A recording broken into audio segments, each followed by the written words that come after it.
Bloomberg Audio Studios. Podcasts, radio, news. Joining us now, as we promised, live from Capitol Hill, is the U.S. Speaker of the House, Mike Johnson.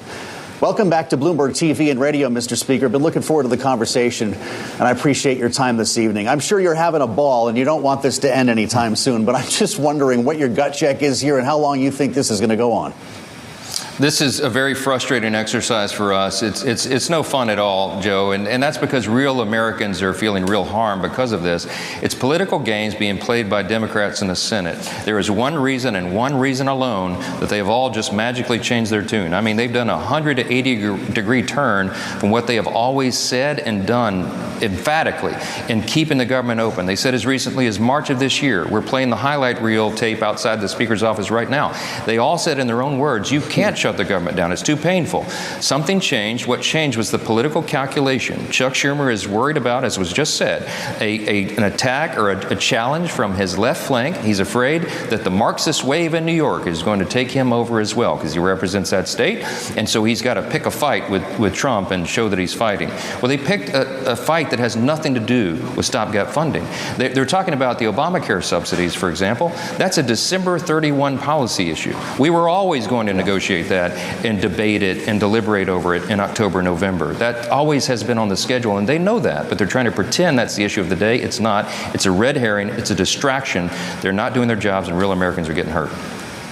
Well, we spoke just a few moments ago with Congresswoman Catherine Clark, who said, we just want a gesture, Mr. Speaker. Would you consider a promise to bring that negotiated legislation to a floor vote, up or down? We'll make sure that happens before the end of the year.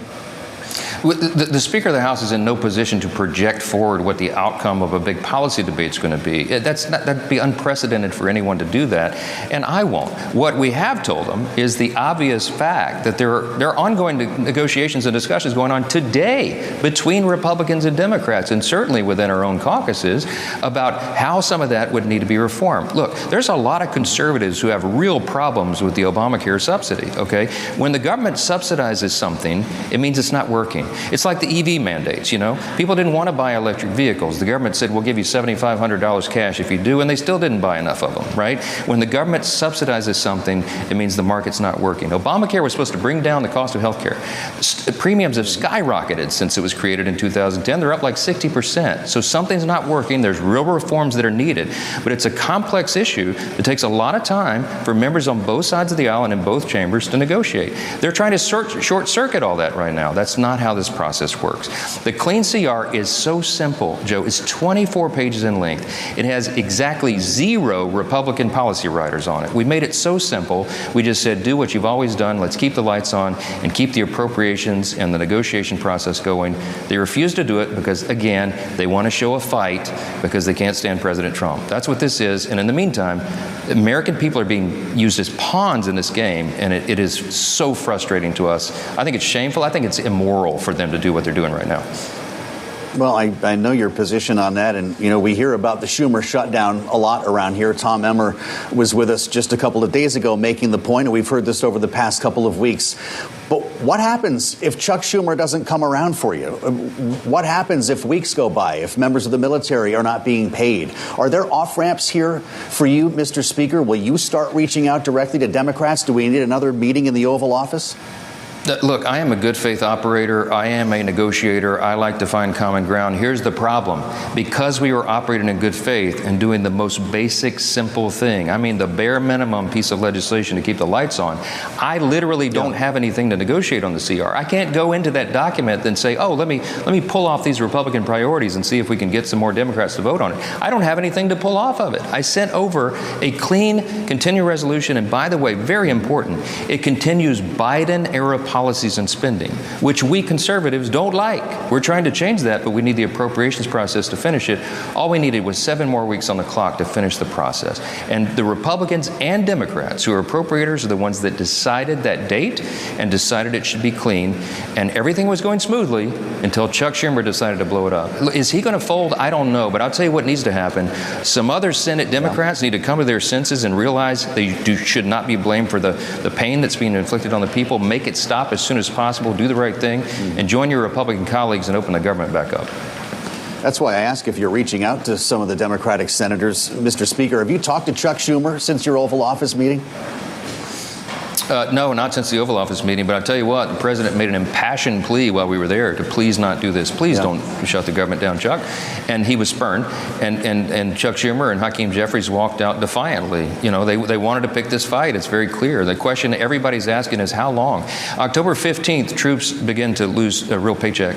And you've got TSA agents and Border Patrol agents and all these people sacrificing their own safety to protect everyone else, and they won't be paid. You've got nutrition programs and health services and FEMA services and all sorts of other things stalled, and half the civilian workforce of the federal government is now furloughed. This is dangerous stuff. Real people are being hurt. Air traffic controllers are falling back on the job because they don't have enough personnel. This is serious stuff, and we need the Democrats to come to their senses and do the right thing. Well, of course, there's a threat of mass layoffs coming from the president. He said maybe 4 or 5 days he would make a decision on that. But there's also been a conversation, and I heard you speaking earlier in your briefing about back pay for federal workers who have been furloughed. There's, of course, a law on the books around furloughed workers getting back pay today. And I know that you have been speaking to the letter of the law. The president yesterday said, though, that there are some federal workers who do not deserve, the quote was, to be taken care of. Is this issue the purview of Congress? Do you plan to follow this law, or is this somehow up to Russ Vogt now? Well, look, there's different legal analyses that are floating around right now, and I've been so busy with this, I haven't had a chance to dig into it. I am a lawyer. I'm looking forward to reading through that because I kind of get into all the scholarship side of this. It has always been my understanding that the law requires furloughed workers to receive back pay, and of course that's been the tradition. And I'm not sure exactly what the president is referring to there. I haven't had a chance to talk to him about that specific issue yet, but we will. I can tell you this, though. The view of the White House, the view of the president himself, is that he doesn't want federal workers to be used as pawns here. We've got some great patriotic Americans who work for our agencies and provide essential services to the people. They should not suffer the harms of people who want to play political games. And I think it's a really important principle for us to advance. Do you worry about mass layoffs coming as early as next week and that actually poisoning the well even more between Republicans and Democrats? What would be the impact of a move like that? Well, look, I'm worried about all sorts of adverse effects because of how it affects the American people. We had some analysis today that every week that the Democrat shutdown continues, we could lose $15 billion in gross domestic product. I mean, it's a real hit for real people, and it has a reverberating effect. And if you keep it closed for a month, then one of the estimates I saw today is you lose 43,000 civilian employees, because it has a ripple effect throughout the economy. We can't afford to do that right now. Things were going in the right direction, and this is a terrible setback for the country. It also has implications for national security. I mean, you look at things like nuclear deterrence. Those programs are stalled right now, right? And every day you do that, it has real world consequences for us. Not a game, and we need to end it right now. I know that you've said to House Republicans, at least reportedly, that you would give them 48 hours notice if they had to come back into town when folks left following the vote on the CR in the House. If they're talking next door in the Senate, if some sort of deal is brokered that might alter the CR as it stands now, do you plan to call your members back?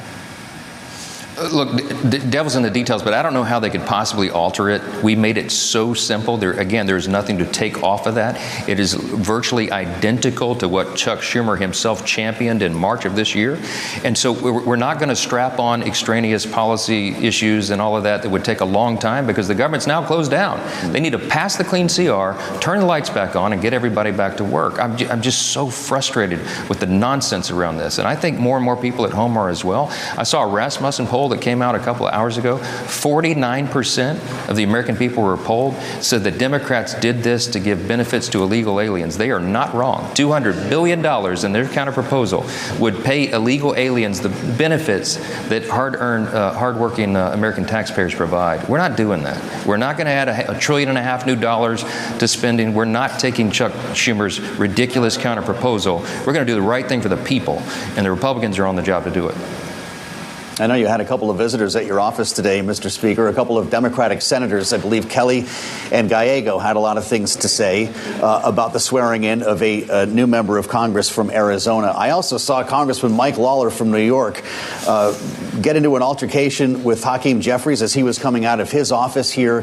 I know that elbows can be sharp on Capitol Hill But, Mr. Speaker, what's happened to decorum? Is this a new low?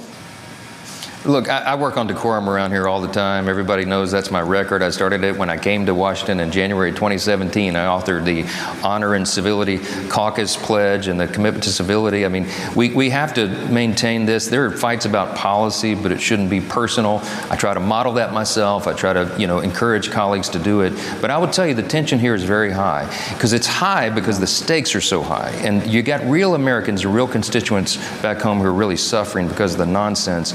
And it gets us upset here sometimes. I understand that emotion. We've got to keep it in check. We've got to get everybody working together, and we've got to get the lights back on. I want to ask you about that new member, Grijalva, the Congresswoman-elect from Arizona. The senators were asking you to swear her in, or I guess they were urging you to swear her in, which I know you've done a couple of times for Republican members in pro forma sessions. These two senators were yelling about Jeffrey Epstein, I think, to make a point here, and they did get some coverage on that. Mr. Speaker, is this an Epstein issue, or is this a process issue? No, they're masters at distraction. And go back and watch the video of Senator Ruben Gallego. These are the two Democrat senators from Arizona, Mark Kelly and Gallego, and they're voting to keep the government closed. I told them, if you want to get your House colleague from your state take the oath of office, then open the government so we can get back to regular session. They claim everything's about Epstein. It's a joke. Masters of distraction. We did. This is a long-standing tradition in the Congress. When you administer the oath after a special election, you do it at the first time that the Congress is back in session after that. We did change that, modify it earlier this year. On one occasion, we had two Floridians who came in on the same special election, but it was a very different set of circumstances. I explained to them very, very quickly, we had a scheduled date for the oath of office ceremony. The House went out of session unexpectedly. They already had their family and friends here, and it was already prearranged, so we just went ahead and went through the motion. We're going to, Rep-elect Grijalva will be sworn in as soon as we get back to regular session. She never had a scheduled date because she got elected after the House went out of session. This is real simple. We're going to do that as soon as we get back, but they are in charge of turning the lights on so Congress can get back to work. Well, I appreciate your answering that for us, Mr. Speaker. Lastly, if you were to join me, say, next Wednesday, would we be having the same conversation about a shutdown? I am on my knees praying that we would not be. We have got to get the government operating again. It's the most basic function of the federal government, is to serve the people, keep the people safe, and keep the lights on. And we need the Democrats over here to see the light and do that. We appreciate the conversation. House Speaker Mike Johnson, thank you. You're always welcome on Bloomberg TV and radio.